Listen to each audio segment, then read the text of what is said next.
যুক্তরাষ্ট্রের রাজনৈতিক পট পরিবর্তনে যেন নতুন করে ভাগ্য খুলেছে ইসরায়েলের। ধরে ধরে ইসরায়েলপন্থী সব ব্যক্তিকে প্রশাসনিক পর্যায়ে স্থান দিয়েছেন মার্কিন প্রশাসন ডোনাল্ড ট্রাম্প।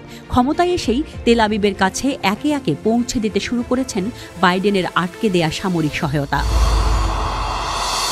সম্প্রতি ইসরায়েলের আশদোদ বন্দরে এসে পৌঁছেছে প্রায় 2000 MK-84 বোমা।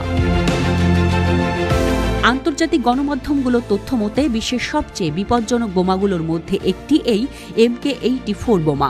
এটি একটি ফ্রি ফল নন গাইডেড জেনারেল পারপাস বোমা, যা 2000 পাউন্ডের বোমা হিসেবেও পরিচিত। সর্বোচ্চ ধ্বংসাত্মক এবং বিস্ফোরক প্রভাবের জন্যই ডিজাইন করা হয়েছে ভয়ঙ্কর এই বোমা। ভারী বিস্ফোরক প্রভাব প্রয়োজন এমন লড়াইয়েই মূলত এটি ব্যবহার করা হয়। এর বডিটি একটি অ্যারোডাইনামিক পদ্ধতিতে ডিজাইন করা হয়েছে, যাতে এটি কম বায়ুচাপের সাথে উচ্চ গতিতে পৌঁছাতে পারে লক্ষ্যবস্তুতে। MK-84 এর ওজনের প্রায় 45% বিস্ফোরক পদার্থ। নিম্ন এবং উচ্চ উভয় উচ্চতা থেকে ফেলা যেতে পারে এই বোমা।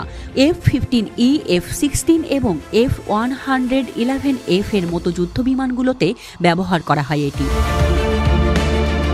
খারাপ আবহাওয়ার মধ্যেও নিখুঁতভাবে লক্ষ্যবস্তুতে আঘাত হানতে পারে এই বোমা। উপসাগরীয় যুদ্ধে ব্যাপকভাবে ব্যবহার করা হয়েছিল ধ্বংসাত্মক এই বোমা।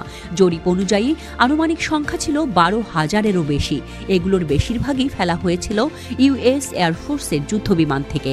Artillery tank, bunker, Scud missile, surface to air missile site, radar system এবং সাপ্লাই পয়েন্ট অনায়াসে ধ্বংস করতে পারে এই বিমান। MK-84 মূলত আমেরিকার MK-80 বোমা সিরিজের অংশ।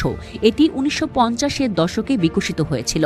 এই সিরিজের সমস্ত বোমাই অ্যারোডাইনামিক ডিজাইনে তৈরি, যাতে তারা উচ্চ গতিতে পড়ে সর্বোচ্চ ক্ষতি করতে পারে।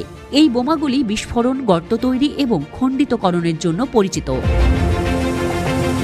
খবরে বলা হয়েছে, হামাসের সঙ্গে যুদ্ধের সময় ইসরায়েল এই বোমা ব্যবহার করেছে। 9 অক্টোবর 2023 ইসরায়েল গাজার জাবালিয়াতে এই বোমা ফেলেছিল। পরে গেল বছর 13 জুলাই আল মাওয়াসি শরণার্থী শিবিরে হামলায়ও এই ভয়ঙ্কর বোমা ব্যবহার করে ইসরায়েল, যাতে মৃত্যু হয় শতাধিক বেসামরিক নাগরিকের। এমন করুণ মৃত্যু হয়েছিল যে গলে গিয়েছিল মরদেহ খুঁজে না পাওয়ায় দাফনের জন্য ছিন্ন ভিন্ন হওয়া মাংস, হাড়গোড় বয়স অনুযায়ী মেপে কেজি হিসেবে দেয়া হয়েছিল স্বজনদের।